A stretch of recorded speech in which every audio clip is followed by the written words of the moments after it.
Hey everybody, how's it going? Christian from Treasure Town here, and today we're going to be doing another one of my weekly cherry picker videos, or at this point it's a little more than weekly, where we go deep into one coin to discuss the valuable ones that are circulating out there. So today it's 1925S, the wheat penny, and there are a select few of these that are going to be worth way more than the rest because of a small die variety that's found on a select few, as I just said.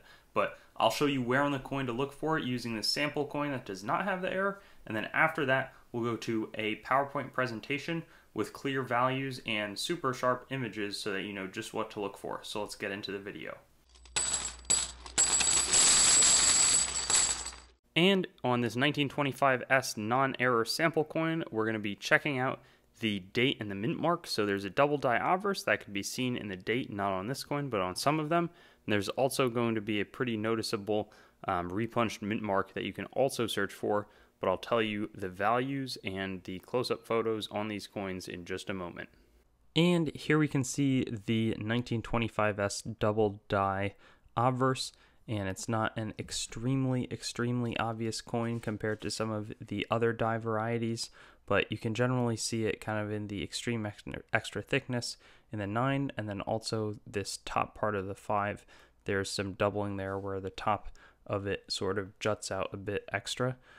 So the coin doubling is also found in some of the obverse lettering, but this coin came out, I believe, in 1988 in terms of when it was found, so it's certainly a recent find. I mean, it shows you can really be looking at any coin, find a new double die, but this one's been officially attributed, and it's worth a good amount, 90 bucks in XF40, 130 in AU53, and then jumping up to around 525 in Mint State 63 red. Now, I would give you the advice that not a ton of these are found, so if you do find one of them, instead of sending it to an eBay auction, maybe do it in a more high-profile auction, or set a buy it now price because an error collector might come along and pay a lot of money, but if you auction it, you may not find two error collectors who really want the coin at the same time.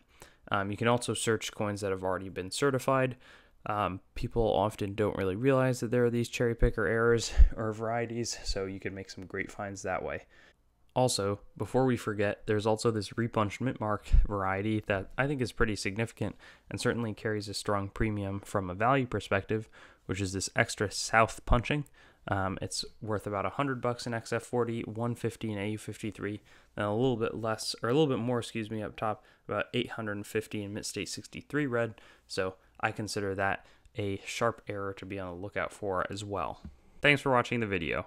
I'd encourage you to like, comment, and definitely subscribe to the channel and connect with me on Facebook, Instagram, and Twitter. I also have a website, treasuretownYT.com, where you should go so that you can learn more about coins as well as what's happening on the channel and possibly find a place to sell your coins and collectibles. I also want to talk about some of my other projects like coinmeltprice.com, which shows precious metals prices as well as the melt values of coins containing those precious metals, both US and world. I also have coinsmetalscards.com, which will develop into a full marketplace as well as a news source for coins, metals, cards, as the name might suggest. And then treasuretowncoins.com, which long-term will be my coin dealing entity separate from the channel. And lastly, whatsthegrade.com, which will be a stickering service for already certified collectibles where you can get a approval or verification of the grade on the holder. Hope you have a wonderful day, and I look forward to seeing you on some of my other videos.